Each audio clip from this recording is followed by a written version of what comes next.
എല്ലാവർക്കും സലു കിച്ചണിലേക്ക് സ്വാഗതം. ഇപ്പം ഞാൻ തലേദിവസം തന്നെ അരി വെള്ളത്തിലേക്ക് ഇട്ടിട്ടുണ്ടായിരുന്നു. 2.5 കപ്പ് പച്ചരിയാണ് ഞാൻ എടുത്തത് കേട്ടോ. അപ്പം മിക്സിയുടെ ജാറിലേക്ക് ഞാൻ അരി ഇട്ട് കൊടുക്കുകയാണ്. അപ്പോൾ കുറച്ച് വലിപ്പമുള്ള ജാറായതുകൊണ്ട് ഒറ്റ ട്രിപ്പിന് തന്നെ നമുക്കിത് അരച്ചെടുക്കാനായിട്ട് കഴിയും. പിന്നെ ഒരു 1/4 കപ്പ്, അതായത് വളരെ കുറച്ചാണ് കേട്ടോ, ചോറും 1/2 കപ്പ് തേങ്ങയുടെ അളവ് കുറയണ്ട കേട്ടോ, എങ്കിൽ പിന്നെ അത് അത്ര ടേസ്റ്റ് ഉണ്ടാവത്തില്ല. പിന്നെ 1 ടേബിൾ സ്പൂൺ പഞ്ചസാരയും 1 ടീസ്പൂൺ ഇൻസ്റ്റന്റ് ഈസ്റ്റാണ് ഞാനിവിടെ എടുത്തിരിക്കുന്നത്. അതുകൂടി ഇട്ട ശേഷം നമുക്ക് ഇതിലേക്ക് പാകത്തിനുള്ള ഉപ്പിട്ട് കൊടുക്കാം കേട്ടോ. ഇനി നമുക്ക് ഇളം ചൂട് വെള്ളമാണ് ഞാൻ എടുക്കുന്നത്.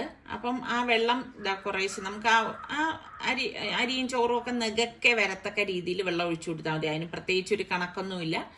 ഇനി നമുക്കിതൊന്ന് അരച്ചെടുക്കാം. അപ്പൊ ഞാനിവിടെ നല്ലതുപോലെ അരച്ചെടുത്തിരിക്കുകയാണ്. അപ്പൊ ഈ അരച്ചിരിക്കുന്ന മാവ് ഞാൻ ഒരു കണ്ടെയ്നറിലേക്ക് ഒഴിച്ചു വെക്കാണ്. നമുക്കിനി പാകത്തിനുള്ള വെള്ളം ഇത് പൊങ്ങിയ ശേഷം ഒഴിച്ചു കൊടുക്കാം. നമുക്കൊരു 1/2 മണിക്കൂർ ഇതൊന്ന് മാറ്റി വെക്കാം. ഇപ്പൊ തലേദിവസം രാത്രി തന്നെ ഞാൻ വെള്ളത്തിലേക്ക് ഇട്ട് വെച്ച കടല കുതിർന്ന് വന്നിട്ടുണ്ട്. അപ്പം ഇതുപോലെ കുതിർന്ന കടലയാകുമ്പോൾ പെട്ടെന്ന് നമുക്ക് വേവിച്ചെടുക്കാൻ എളുപ്പമാണ്. അപ്പം വെള്ളക്കടലയും ഞാനിവിടെ കറുത്ത കടലയും കുറച്ചധികം വെള്ളത്തിലേക്ക് ഇട്ടിട്ടുണ്ട് കേട്ടോ. 2 സെപ്പറേറ്റ് ചെയ്ത് തന്നെയാണ് ഇട്ടിരിക്കുന്നത്.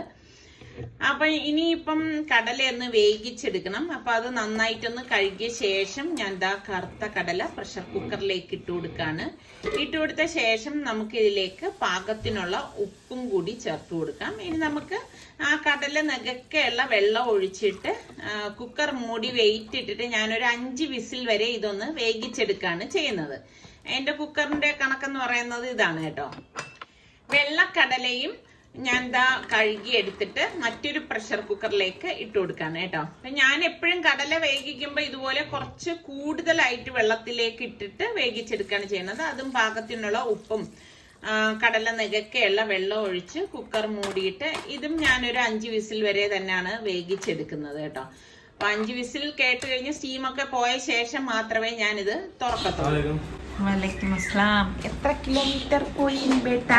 കിലോമീറ്ററൊന്നും പോയില്ല, 3.56.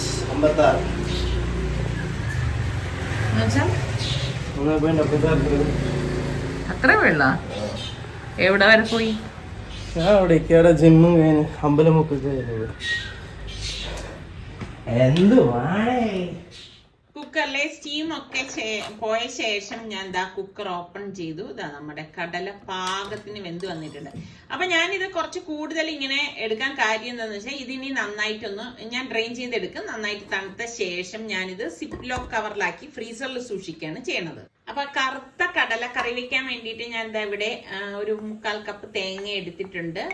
ഒരു കാസ്റ്റ് അയണിന്റെ പാനിലാണ് ഞാനിതൊന്ന് വറുത്തെടുക്കുന്നത്. തേങ്ങയ്ക്കൊപ്പം തന്നെ കുറച്ച് ഇഞ്ചി ചെറുതായിട്ട് അരിഞ്ഞതും കുറച്ച് കൊച്ചുള്ളി ഉണ്ടല്ലോ അതും കൂടി ചെറുതായിട്ട് അരിഞ്ഞെടുത്തത്. പിന്നെ 1 ടേബിൾ സ്പൂണോളം മുഴുവനെയുള്ള കുരുമുളകും 1 ടേബിൾ സ്പൂൺ വലിയ ജീരകം ഇല്ലേ, പെരിഞ്ജീരകം, അത് ഇത്രയും കൂടി ഇട്ടിട്ട് ഫ്ലെയിം ഒന്ന് കുറച്ചിട്ട് ഞാനൊന്ന് മൂപ്പിച്ചെടുക്കുകയാണ് കേട്ടോ. അപ്പൊ വറുത്തരച്ച കടലക്കറി ഉണ്ടാക്കാൻ വേണ്ടിയിട്ടാണ്. അത് ശരിക്കും പറഞ്ഞാൽ നമുക്ക് ഈ കറുത്ത കടലയിൽ വറുത്തരച്ച കടലക്കറി ഉണ്ടാക്കുമ്പോഴാണ് കഴിക്കാൻ നല്ല ടേസ്റ്റ് അല്ലേ. ഇതിലേക്ക് ഞാൻ 1 ടീസ്പൂൺ മഞ്ഞൾപ്പൊടി, 1 ടീസ്പൂണോളം ഗരം മസാലപ്പൊടി, 1 table spoon Kashmiri chilli powder, 1.25 table spoon മല്ലിപ്പൊടിയും കൂടി ഇട്ടിട്ട് ഒന്ന് മുപ്പിച്ചു കൊടുക്കുകയാണെ. ഫ്ലെയിം ഒന്ന് കുറച്ചു കൊടുക്കും. പൊടികൾ കരിഞ്ഞു പോകാതിരിക്കാൻ പ്രത്യേകം ശ്രദ്ധിച്ചേക്കണം. പിന്നെ ഞാൻ ഇതിലേക്ക് 1 തണ്ട് കറിവേപ്പിലയും കൂടി ഇട്ട് കൊടുക്കും കേട്ടോ. ഇതൊക്കെ ഇട്ടിട്ട് നമ്മൾ അരപ്പുണ്ടാക്കുമ്പോഴാണ് ആ കറിക്ക് നല്ല ഒരു മണവും ടേസ്റ്റും ഒക്കെ ഉണ്ടാവുന്നത്. അപ്പൊ നമ്മളുടെ മസാലക്കൂട്ട് ഇവിടെ റെഡി ആയിട്ടുണ്ട്. അപ്പം ഞാനിപ്പോ മറ്റേ പ്രഷർ കുക്കറിന്റെ സ്റ്റീം പോയ ശേഷം ഒന്ന് ഓപ്പൺ ചെയ്യാണ്. കണ്ടോ, കടല പാകത്തിന് വെന്ത് വന്നിട്ടുണ്ട്. അപ്പം കറുത്ത കടല ഇഷ്ടമുള്ള എത്ര പേരുണ്ട്? എനിക്ക് ഏറ്റവും ഇഷ്ടം കറുത്ത കടല തന്നെയാണ് കേട്ടോ. വെള്ളക്കടലയാണെങ്കിൽ നമുക്ക് ഈ ബീച്ചിലൊക്കെ കിട്ടത്തില്ലേ ചുണ്ടൽ, അത് കഴിക്കാൻ ഇഷ്ടമുള്ള എത്ര പേരുണ്ട്? അങ്ങനെയൊക്കെ ഉണ്ടാക്കാനാണ് അത് നല്ലത്. അപ്പൊ ഞാൻ ഈ കടലയും ഒന്ന് ഡ്രെയിൻ ചെയ്തെടുക്കുകയാണ്. ഇപ്പൊ എല്ലാ കടലയും ഞാൻ എടുക്കത്തില്ല കേട്ടോ.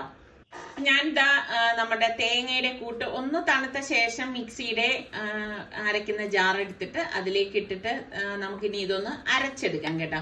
ഒരുപാട് മഷി പോലെയൊന്നും അരച്ചെടുക്കേണ്ട ആവശ്യമില്ല. അപ്പൊ അരയ്ക്കുന്ന കൂട്ടത്തിൽ തന്നെ ഞാൻ പാകത്തിനുള്ള ഉപ്പും കൂടി ഇട്ടിട്ടാണ് അരച്ചെടുക്കുന്നത്. ഇങ്ങനെ വരുമ്പോൾ നമുക്ക് എളുപ്പമാണ്, പിന്നെ ഉപ്പ് നമ്മൾ ചേർക്കേണ്ട ആവശ്യമൊന്നും വരുന്നില്ല കേട്ടോ. അപ്പൊ പാകത്തിനുള്ള ഉപ്പ് ഈ സമയം ചേർത്തങ്ങ് കറക്കി എടുത്താൽ മതി. അതിനുശേഷം അതൊന്ന് പൊടിഞ്ഞ ശേഷം ഞാൻ കുറച്ച് വെള്ളം ഒഴിച്ചിട്ട് നമ്മളൊരു അരപ്പ് നല്ല മഷി പോലെ ആവണ്ടെന്ന് ഞാൻ പറഞ്ഞില്ല, ആ ഒരു രീതിക്ക് അരച്ചെടുക്കും. അപ്പൊ ഒരു പാനിലേക്ക് ഞാൻ ഈ അരച്ച അരപ്പ് ഇതുപോലെ ഇട്ട് കൊടുക്കാണ്. പിന്നെ ഇതിലേക്ക് നമുക്ക് പാകത്തിനുള്ള വെള്ളം കൂടി ഒഴിച്ചു കൊടുക്കാം. ഞാൻ മിക്സിയുടെ ജാറിൽ തന്നെ വെള്ളം എടുത്തിട്ട് ആ വെള്ളമാണ് ഇതിലേക്ക് ഒഴിച്ചു കൊടുക്കുന്നത് കേട്ടോ. അപ്പം എപ്പോഴും നമ്മൾ കടലക്കറിയൊക്കെ വയ്ക്കുമ്പോഴേക്ക് ഒരുപാട് അങ്ങ് ലൂസായി പോരുതേ ചാറ്. അങ്ങനെ ലൂസായി കഴിഞ്ഞാലും കറിക്ക് അത്ര ടേസ്റ്റ് ഒന്നും ഉണ്ടാവത്തില്ല. കറി അങ്ങ് നീണ്ടിരിക്കുന്നേ ഉള്ളൂ. ഇച്ചിരി ഒന്ന് കുറുക്കൊക്കെ വേണമല്ലോ. അപ്പൊ ഇതിലേക്ക് പാകത്തിനുള്ള ഉപ്പൊക്കെ ഉണ്ടെന്ന് ഞാൻ നോക്കാണ്. അതിനുശേഷം നമ്മൾ വേവിച്ച് വെച്ചിരിക്കുന്ന കടല നമുക്ക് ആവശ്യമുള്ളതാണ് ഇട്ട് കൊടുത്തിരിക്കുന്നത് കേട്ടോ. അതിൽ ഞാനൊരു 3 ടേബിൾ സ്പൂണോളം കടല മിക്സിയുടെ ജാറിലേക്ക് ഇട്ടിട്ട് ഒന്ന് കറക്കി എടുത്തതാണ്. ഇത് ആ കറക്കി നല്ല ഒരു കൊഴുപ്പ് കിട്ടാൻ വേണ്ടിയിട്ടാണ്. അപ്പൊ ഞാൻ അത് ഈ നമ്മളുടെ കറി തിളച്ചോണ്ടിരിക്കുന്നതിലേക്ക് ഇട്ട് കൊടുക്കാണ്. അപ്പം ഇങ്ങനെ ചെയ്തില്ലെങ്കിലും കുഴപ്പമൊന്നുമില്ല, ഏത് രീതിയിൽ വേണമെങ്കിലും ചെയ്യാം. ഇങ്ങനെ ഇരിക്കുമ്പോഴേക്ക് കറിക്ക് നല്ല ഒരു കൊഴുപ്പ് കിട്ടും കേട്ടോ. അപ്പൊ ഈ പ്രാവശ്യം ഞാൻ വാങ്ങിച്ച കടലയ്ക്ക് വലിയ കൊഴുപ്പൊന്നും ഇല്ലാത്തതുകൊണ്ടാണ് ഇപ്പൊ ഞാൻ ഇത് അരച്ച് ചേർത്തത്. അപ്പൊ നല്ലതുപോലെ ഒന്ന് വെട്ടി തിളയ്ക്കുന്ന സമയം നമുക്ക് ഇതിലേക്ക് താളിച്ചൊഴിക്കാം. പാനിലേക്ക് ഞാൻ വെളിച്ചെണ്ണ ഒഴിച്ച ശേഷം കടുകും വറ്റൽമുളകും പിന്നെ 3-4 ചെറിയ ചുവന്നുള്ളിയും കൂടി ഒന്ന് മൂപ്പിച്ചു കൊടുക്കാണ്. അതൊന്ന് മൂത്ത് വരുന്ന സമയത്താണ് ഞാൻ കറിവേപ്പില ഇതിലേക്ക് ചേർത്ത് കൊടുക്കുന്നത്. ആദ്യമേ നമ്മൾ കറിവേപ്പില ചേർത്ത് കൊടുത്താൽ ആ കറിവേപ്പിലയുടെ കളറൊക്കെ നഷ്ടപ്പെടും. അതുകൊണ്ട് ഈ ഒരു സമയത്ത് മാത്രമേ ഞാൻ കറിവേപ്പില ഗ്യാസ് ഓഫ് ചെയ്തിട്ടാണ് കറിവേപ്പിലയും കൂടി ഇട്ട് കൊടുക്കുന്നത് കേട്ടോ. അപ്പൊ നമുക്ക് ഈ താളിച്ചത് നമ്മളുടെ ഈ ഒരു കടലക്കറിയിലേക്ക് ഒഴിച്ചു കൊടുക്കാം കേട്ടോ. അപ്പം നല്ല മണം വരുവാണ്. വറുത്തരച്ച കടലക്കറിക്ക് നല്ല മണമല്ലേ. അല്ലെങ്കിലും എന്ത് കറിയും നമ്മൾ വറുത്തരച്ച് വെക്കുമ്പോൾ അതിനൊരു പ്രത്യേക ടേസ്റ്റ് തന്നെയാണ് അല്ലേ.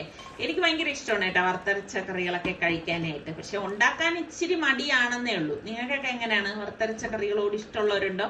അത് ഏത് ഐറ്റം ആണ് നിങ്ങൾക്ക് വറുത്തരച്ച് കറി വെക്കുന്നത് ഇഷ്ടമായിട്ടുള്ളത്? എനിക്ക് ചെമ്മീൻ കറിയൊക്കെ ഇഷ്ടമാണ് കേട്ടോ. അപ്പൊ നമ്മുടെ കറി റെഡിയായപ്പോൾ ഞാൻ മാറ്റി വെച്ചു. അപ്പൊ നമ്മൾ അരച്ചു വെച്ചിരിക്കുന്ന മാവ് നോക്കാം. മാവ് നല്ല പൊങ്ങി വന്നിട്ടുണ്ട്. ഇതാ കണ്ടോ, 1/2 മണിക്കൂർ മതി കേട്ടോ ഈ ഒരു അപ്പം റെഡിയാക്കാനായിട്ട്. അപ്പൊ മാവ് പൊങ്ങി വന്നപ്പോഴേക്കും നമുക്ക് ഇനിയിപ്പോ ഇതിൽ വെള്ളം ആവശ്യമാണെങ്കിൽ നിങ്ങൾ അതിനനുസരിച്ച് വെള്ളം ഒഴിച്ച് ഒന്ന് ലൂസാക്കി കൊടുത്താൽ മതി കേട്ടോ. അതാണ് ഞാൻ പറഞ്ഞ മാവ് പൊങ്ങിയ ശേഷം മാത്രമേ വെള്ളം ഒഴിക്കാവൂ. പിന്നെ ഞാൻ ഇതുപോലത്തെ അപ്പം ഇതിനു മുൻപ് ഞാൻ അപ്പം ഉണ്ടാക്കുന്നതൊക്കെ കാണിച്ചിട്ടുണ്ട്. അപ്പൊ ആരും എൻ്റെ അടുത്ത് കമന്റ് ചെയ്തു അവർക്ക് അത് ശരിയായില്ല എന്ന്. പക്ഷെ ശരിയാവാതിരിക്കാൻ യാതൊരു നിർവാഹവും വഴിയും ഇല്ല കേട്ടാ. കാരണം ഇത് ഉണ്ടാക്കിയാൽ ഇത് ശരിയാവും എന്നുള്ള കാര്യം 100% ഉറപ്പാണ്. അപ്പൊ 1/2 മണിക്കൂർ റെസ്റ്റ് ചെയ്യാൻ എന്തായാലും വെക്കണം. അപ്പോഴേക്കും നമുക്ക് നല്ല സോഫ്റ്റ് ആയിട്ടുള്ള നല്ല അപ്പം നമുക്ക് ഉണ്ടാക്കിയെടുക്കാൻ സാധിക്കും. അപ്പൊ ഞാൻ നമ്മളുടെ അപ്പച്ചട്ടിയിലേക്ക് മാവ് കോരി ഒഴിച്ചൊന്ന് ചുറ്റിച്ചു കൊടുക്കാണ്. എപ്പോഴും കാസ്റ്റ് അയണിന്റെ അതായത് കാസ്റ്റ് അയണിലെ അപ്പച്ചട്ടിയാണ് നല്ല, ഇരുമ്പ് അപ്പച്ചട്ടി. നോൺ സ്റ്റിക്ക് ഒക്കെ നല്ലതാണ്, നമുക്ക് ഉണ്ടാക്കാൻ സൗകര്യമാണെങ്കിലും അപ്പം നല്ല രീതിക്ക് നമുക്ക് കിട്ടണമെങ്കിൽ എൻ്റെ ഒരു അഭിപ്രായമാണ് കേട്ടോ. ഓരോരുത്തർക്ക് അവരുടേതായ അഭിപ്രായങ്ങൾ ഉണ്ടാവുമല്ലോ. നമുക്ക് കാസ്റ്റ് അയൺ അപ്പച്ചട്ടി തന്നെ ആയിരിക്കും നല്ലത്. അതായത് നല്ല പഴകിയ അപ്പച്ചട്ടിയാണെങ്കിൽ ഈസി ആയിട്ട് നമുക്ക് അപ്പം ഇളകി വരികയും ചെയ്യും കണ്ടോ. അപ്പൊ നമ്മളുടെ അപ്പം ഇവിടെ റെഡി ആയിട്ടുണ്ട്. അപ്പൊ ഇത് നമ്മൾ കഴിക്കുന്നതിന് ജസ്റ്റ് മുൻപ് അപ്പമൊക്കെ ഉണ്ടാക്കുന്നതാണ് നല്ലത്, ചൂടോടുകൂടി കഴിക്കാമല്ലോ. നമ്മള് അപ്പച്ചട്ടിയിൽ ഇതുപോലെ ഞാൻ നല്ലെണ്ണയാണ് തേച്ചു കൊടുക്കുന്നത് കേട്ടോ. നല്ലെണ്ണ തേക്കുമ്പോഴാണ് അപ്പച്ചട്ടിക്ക് നല്ല ഒരു പഴക്കം കിട്ടുന്നത്. അപ്പൊ നല്ലെണ്ണ തേച്ച ശേഷം നമ്മൾ മാവ് കോരി ഒഴിച്ചിട്ട് ഒന്ന് ചുറ്റിച്ചു കൊടുക്കും. ചുറ്റിച്ച ഉടൻ തന്നെ നമ്മള് അപ്പച്ചട്ടി മൂടി വെക്കത്തില്ല കേട്ടാ. ചുറ്റിച്ച് ഒരു 1-2 സെക്കൻഡ് ഒന്ന് വെയിറ്റ് ചെയ്യും. അപ്പോഴേക്ക് നമ്മൾ ഇതുപോലെ ഗ്യാസിലേക്ക് വെക്കുമ്പോ ഇങ്ങനെ കുഴിയായിട്ട് വരത്തില്ലേ, ഈ ഒരു സ്റ്റേജിലാണ് അടപ്പ് കൊണ്ട് ഒന്ന് മൂടി കൊടുക്കുന്നത്. അപ്പൊ അപ്പം കറക്റ്റ് നല്ല പെർഫെക്റ്റ് ആയിട്ട് നമുക്ക് കിട്ടുകയും ചെയ്യും കേട്ടോ.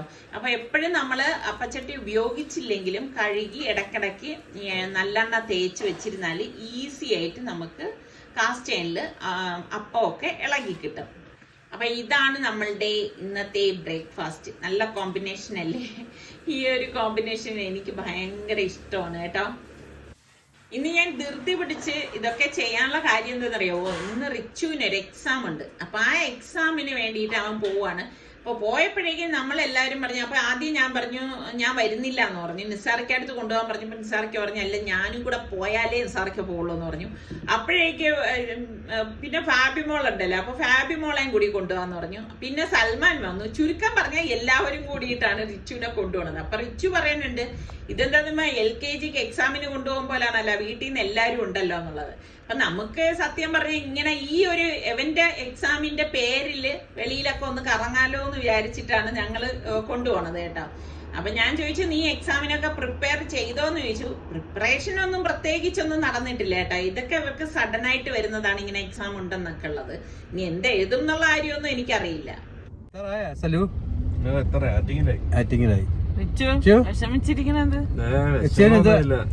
മാസ്ക് ഇട്ടിരിക്കുകയാണ്, അവര് പറയുന്ന പോലെ ചെയ്തതാണ്. എവിടെയാണ് പോണത്? രാജധാനിയിൽ അവനൊരു എക്സാം ഉണ്ട്, അതിനുവേണ്ടി പോണതാണ്. അതൊക്കെ പോട്ട്, നിന്റെ ടൂറിന്റെ കാര്യം പറഞ്ഞില്ലേ ഇതുവരെ? ടൂറിന്റെ കാര്യം പറയാതിരിക്കുന്നത് നല്ലത്. ടൂറിന് 2 പേരുണ്ട്, ടൂറും IV ഉണ്ട്.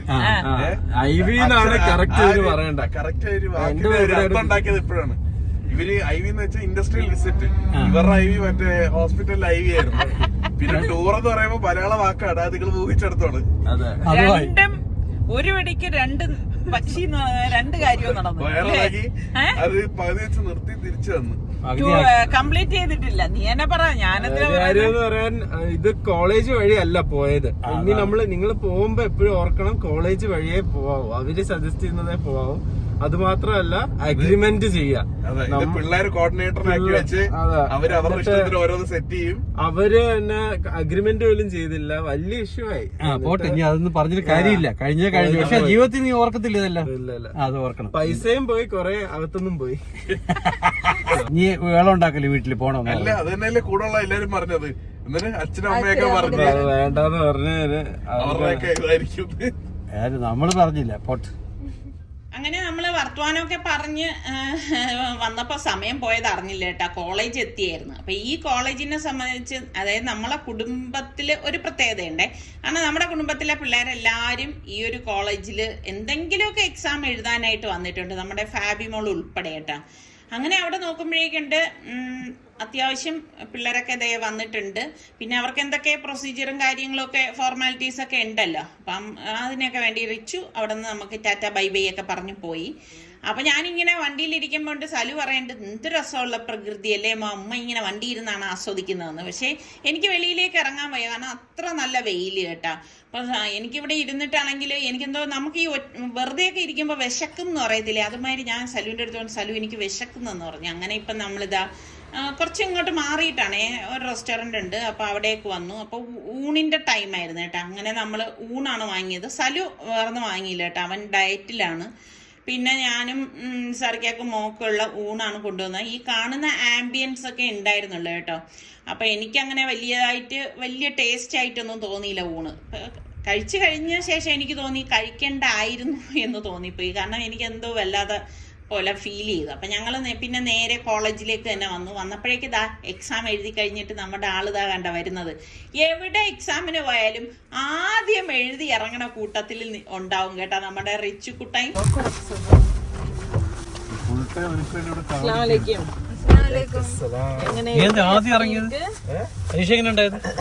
ജോലി ഉറപ്പിച്ച് കിട്ടും. കുഴപ്പമില്ലായിരുന്നു. ഇതൊന്നും കുഴപ്പമുണ്ടായിട്ട് മാത്രം പോരാ. അപ്പൊ നമ്മള് റിച്ചുവിന് ഒന്നും വാങ്ങിയിട്ടൊന്നും ഉണ്ടായിരുന്നില്ല കേട്ടോ. റിച്ചുവിന് ഒരു ജ്യൂസും പഴമാണ് വാങ്ങിയിരുന്നത്. അപ്പൊ ഞങ്ങൾ വിചാരിച്ച് പോകുന്ന വഴിയിൽ അവൻ എന്തെങ്കിലും വാങ്ങി കൊടുക്കാം. കാരണം ഞാൻ പറഞ്ഞില്ലേ എനിക്ക് ഫുഡ് തൃപ്തിയല്ലാത്തതുകൊണ്ട് വാങ്ങിയൊന്നുമില്ല. അപ്പൊ അവൻ്റെ അടുത്ത് വിശക്കുന്നോന്ന് ചോദിച്ചപ്പോൾ അവൻ പറഞ്ഞു ഇല്ലമ്മ കുഴപ്പമില്ല എന്ന് പറഞ്ഞു. ഭയങ്കര അഡ്ജസ്റ്റ് ചെയ്യുന്ന കൂട്ടത്തിലാണ് കേട്ടോ. അപ്പൊ ഞാൻ പറഞ്ഞു എനിക്ക് കുറച്ച് ഗ്രോസറി വാങ്ങിക്കാണ്ടെന്ന് പറഞ്ഞിട്ട് ഞങ്ങളിതാ ഇപ്പൊ ലുലുവിലേക്ക് വന്നു. അപ്പൊ ഞാൻ പറഞ്ഞു എപ്പം പിന്നെ റിച്ചുവിന് ഇവിടെ നിന്ന് ഫുഡ് വാങ്ങിച്ചു കൊടുക്കാമല്ലോ. അപ്പൊ ചായയുടെ ടൈമായി കേട്ടാ. എപ്പോഴും പ്രത്യേകിച്ച് വെളിയിലൊക്കെ ഇറങ്ങുമ്പോൾ ഈ ചായയുടെ ടൈം ആയി കഴിഞ്ഞാൽ ആ സമയത്ത് ചായ കുടിച്ചില്ലെങ്കിൽ എനിക്ക് ഭയങ്കര തലവേദനയാണ് കേട്ടാ. അങ്ങനെ ഇവിടെ നമ്മൾ ചായ കുടിക്കാനായിട്ട് വന്നു. ചായ എന്ന് പറയുമ്പോൾ എനിക്ക് നിസ്സാരക്കാക്ക് മാത്രമാണ് ചായ കേട്ടാ. കാരണം ഇവരാരും കഴിക്കത്തില്ല. ഞാൻ പറഞ്ഞില്ലേ ഇവർക്ക് അതൊന്നും ഇഷ്ടമില്ല. അപ്പം എന്താ തൊട്ടടുത്തൊരു ഷോപ്പ് കണ്ടു. ചായ കുടിയൊക്കെ കഴിഞ്ഞിട്ടാണ് ഞാൻ ഈ ഷോപ്പിൽ ഇതൊക്കെ നോക്കാൻ വന്നത് കേട്ടോ. എനിക്കാണെങ്കിൽ ഈ ക്രോക്കറി ഐറ്റംസ് ഭയങ്കര ഇഷ്ടമാണ്. അത് ഏത് ഷോപ്പിൽ കണ്ടാലും ഞാൻ നോക്കും. പക്ഷെ നമ്മളുടെ തിരുവനന്തപുരത്ത് നമ്മൾ ആഗ്രഹിക്കുന്ന തരത്തിലുള്ള ക്രോക്കറി ഐറ്റംസ് ഒന്നും ഇല്ല കേട്ടോ, ഒരു ഷോപ്പിലും കിട്ടിയിട്ടില്ല. അപ്പോൾ ദാ നമ്മളുടെ റിച്ചു കണ്ടോ സാധനങ്ങളെല്ലാം എടുത്ത് അപ്പോൾ ഗ്രോസറി ഞാൻ പെട്ടെന്ന് വാങ്ങിയിട്ട് വന്നു കേട്ടോ.